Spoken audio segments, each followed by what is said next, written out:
Hello, I'm Odin, and today I'm going to make another requested prop. It's Loki's helmet from Thor Ragnarok, because out of all the helmets we've seen, this one's my favorite.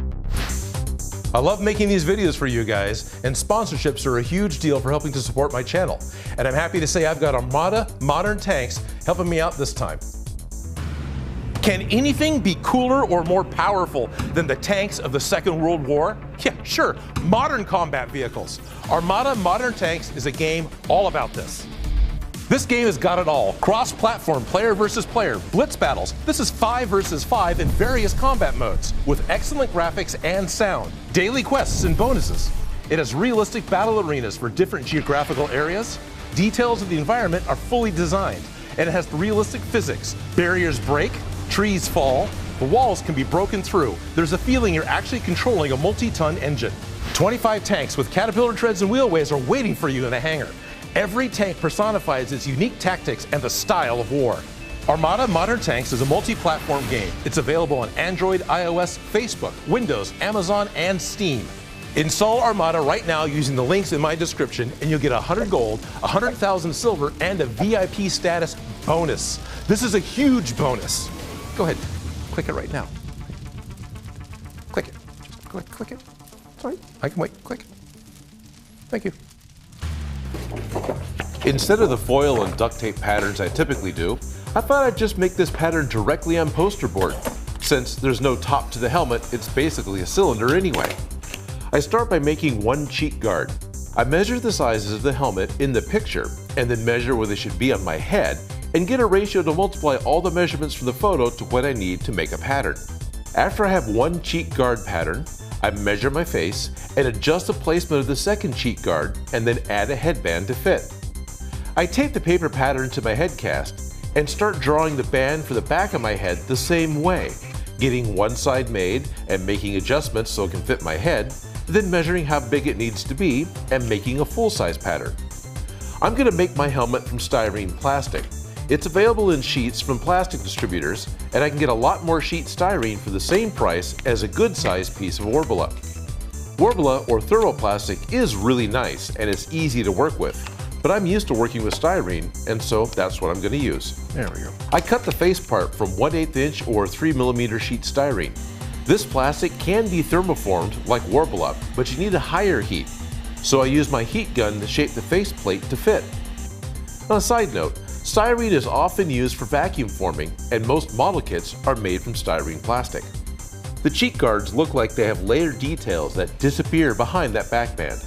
I cut out the layer pieces from some 1/16 inch or 1.5mm styrene and carefully carve some panel lines into them. Now, this is not hard to do, but go slowly and be careful not to cut all the way through. And a Dremel is quicker, but it's not really easier. The rotating bit of the Dremel makes it hard to keep a straight line, and the hand cut line actually looks better. I glue the finished layers onto the faceplate using Weldon 4 plastic cement. I have actually had this stuff for years.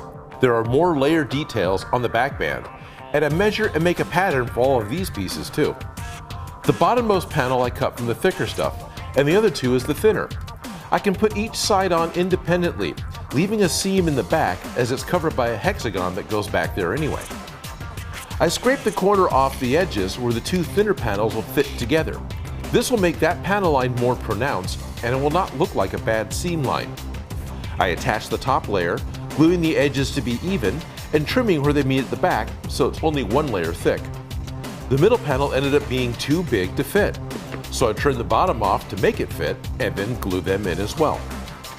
With all the panels glued on, I sand down most of the edges, rounding them off so they look finished and don't just look like a bunch of cut plastic.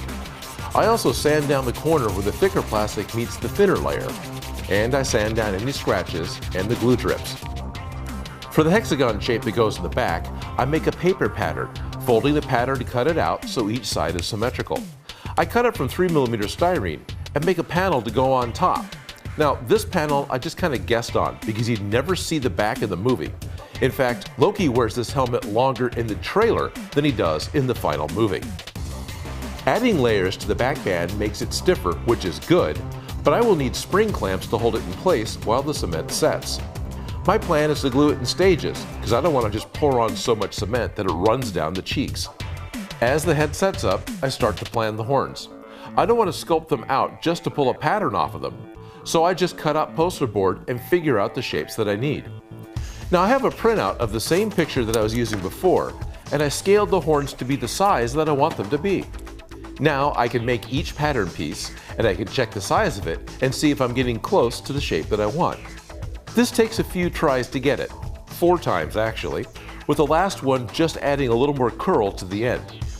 I like to flex the thinner metal rulers that I have in order to make good curves, but this last curve was just so much curl, when I was done, I had to flatten the poor ruler back out. The next half I made the same way, but now I can measure the inside curve of the first piece, and I can get this pattern made in just 2 tries. By taping the paper parts together, I can see if they'll fit the curve that I want, and I can add notches to help with aligning the foam parts. I label the edges A, B, and C because it's easy to mix them up when there's a lot of pieces. Now the horns are just these 2 pieces, doubled for each one. I trace the patterns onto some 5mm craft foam. I want it thick enough that they won't wobble.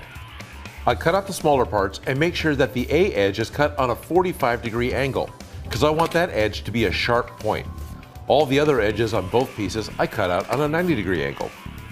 With all 8 pieces cut, and there are 2 sets of left and right parts, I heat the foam with my heat gun and curve it over a planish that I have made from a plastic punch ladle. By curving the foam now, it'll be easier to glue together and I'll have a much nicer shape. I start by gluing the B seams together using contact cement. I glue the small piece inside the edge of the larger piece to get the 90-degree corner. I probably should have cut these edges at a 45-degree angle too, because it would have been cleaner and the horns would have been a centimeter thinner. Then I glue each C seam together. These are glued edge to edge, and I pay close attention to my guide marks, because if the marks don't match when I'm gluing it, the horns will be crooked. Finally, I glue together the A seam, finishing the horns. And I can't just glue them on. The even ends makes the horns stick out to the side, so I carefully cut off a wedge from the end and use the drop piece to make a match for the other side. Now the horns can kind of stick up and out to the front like they're supposed to. So what I really want to do is keep the foam pieces separate from the plastic pieces. It'll be easier to paint. All the plastic can just be spray painted, whereas the foam will need to be plasti dipped and spray painted. Plus, if they come off, it might be easier to ship them and move them around.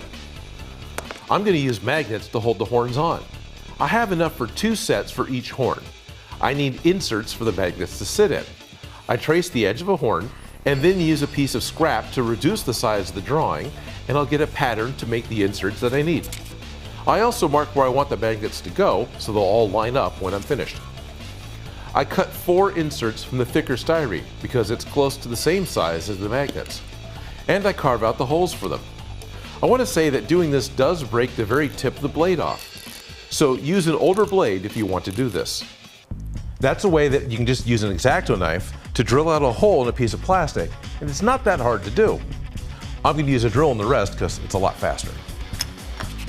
I sand the plastic so all the cut edges are flat, and then I cut out 2 more from some 10mm EVA floor mat foam. I glue 1 set of the plastic parts to the foam. These are what will go into the horns. And then I glue magnets into the holes. Then I use contact cement to cover the holes with poster board, sealing in the magnets. I mark the remaining magnets so I know that they will attract to each other, and just glue them to the paper and plastic. I trace where I want the horns to go. I look at the top edge and keep it flat with one side of the horns. That way, they will curl the same way and not be crooked. The panels I made are flat, so I need to add shims of plastic behind them to glue each to the forehead of the helmet.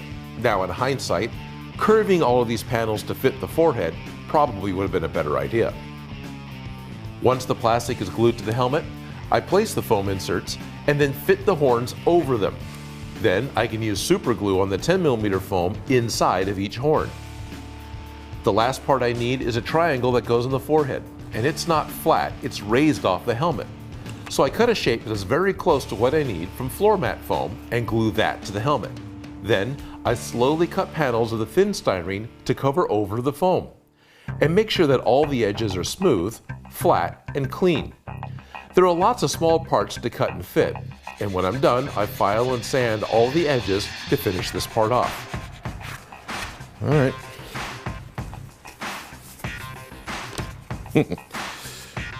Just gonna need a foam insert to sit my head right. I suppose I need to paint it. It's perfect. I spray gray primer on the plastic and use gray plastic dip on the horns. Plastic dip is a great primer for foam, and without it, spray paint does not stick very well. But everything gets covered in 2 or 3 coats of gold spray paint. And I'm almost done painting it. Now, there's a little bit of green to put on this. I got some emerald to put on the sides here and over here. And I'm about some model paint to do that. Only the one place in the side of the head and that front triangle has this metallic green trim. And this model paint's kind of thick, and I put it on as best as I could. Nail polish might actually work better. I cut an angle into the puzzle edge piece from some of the floor mats to make a wedge shape and test fit it inside the helmet. And I'm glad I did. It sits a lot higher than I thought it would. I mark where I want to glue the foam and then use contact cement to glue it all in.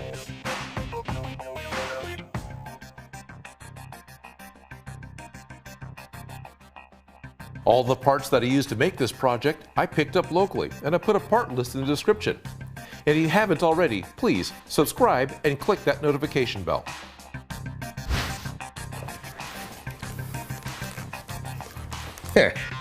Now, in the movie, Loki cosplayed as Odin for a while, right? So it's okay if Odin wears Loki's helmet. Now, one thing I was thinking about, if I was to make another one of these helmets, which I'm not planning on it, I would actually add a 3rd set of magnets, 1 more in each horn. That way there's 3 sets of magnets for each horn, just for the peace of mind of wearing this around at a con and knowing that the horns really aren't going to go anywhere. 2 was plenty strong enough. I'm not having a problem with this, but 3 would just be that much better. Or glue them on permanently. Magnets make it easy. You can take it apart if you wanted to actually ship it or store it and not damage the horns. I had made the helmet itself out of styrene because I was concerned about making it out of foam that it wouldn't be strong enough to hold the horns, that the weight of the horns would deform the forehead. I'm actually thinking that probably wouldn't happen. Not with a couple of layers of foam anyway.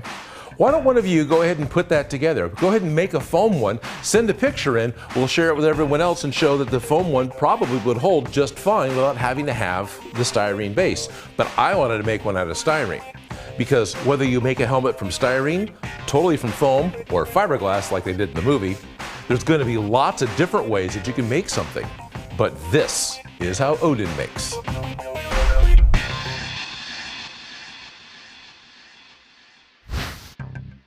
I want to say thank you to all of my Patreon subscribers, and if you want to jump in and help support new videos, please check out my Patreon page.